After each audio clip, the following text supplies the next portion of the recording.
Hey 301ers, welcome to the effects of proprioceptive neuromuscular facilitation stretching and static stretching on maximal voluntary contraction. Stretching is widely used by many athletes before exercise training and competition because it increases range of motion, ROM, and it is commonly believed that increased range of motion contributes not only to injury prevention but also to improved athletic performance. Other reports have described that although range of motion is increased, the effect of PNF stretching is similar to that of static stretching.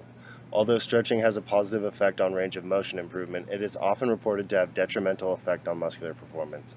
Therefore, it is assumed that PNF stretching also impairs muscular performance. In addition, if PNF stretching can provide greater increase of range of motion than static stretching, then are the detrimental effects of PNF stretching greater than those of static stretching? It is important to resolve this problem to expand knowledge about the effects of PNF stretching on muscular performance. To expect greater changes in the range of motion, this study selected hamstring muscles as target muscles and used the contract-relax-agonist-contract method, which is expected to cause both autogenic and reciprocal inhibitions. Furthermore, they recorded neuromuscular activities of the biceps femoris muscle as a target muscle and the vastus lateralis muscle as the antagonist during stretching procedures and muscular contractions. In this study, Miyahara tries to find out if PNF stretching and static stretching have an impact on max voluntary contraction.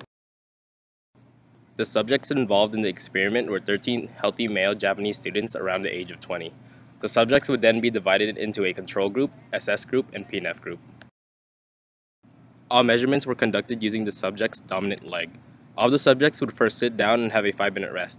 The SS and PNF group would then do their designated stretching, while the control group just relaxed. All of the subjects would then be tested again for their range of motion as well as their maximal voluntary contraction. The results were that both the SS and PNF showed a significant increase in the ROM. The improvement of ROM was greater in the PNF group. The EMG in the vastus lateralis muscle while stretching was greater for the PNF group than the SS group.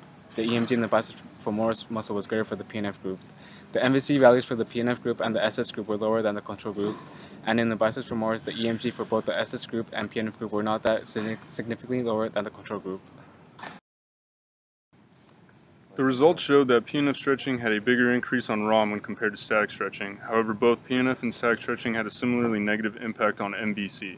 Based on previous studies that show a positive correlation between MVC and the stiffness of the target muscle and tendon, the authors attribute this decrease in MVC to a reduced musculotendinous stiffness. PNF stretching also might have fatigued the target muscles and decreased neuromuscular activity during the maximal isometric hamstring contraction. This in turn could have led to the decreased MVC. However, further studies are needed to show the full effects of stretching on neuromuscular activity to determine its influence. The bigger increase in ROM from PNF stretching could also be attributed to an increased pain threshold or increased stretch tolerance. The real-world application of these results would be useful for certain sports or clinical applications that emphasize ROM over producing large amounts of muscular force. Precautions should be taken when using PNF stretching to avoid a hyper-ROM injury.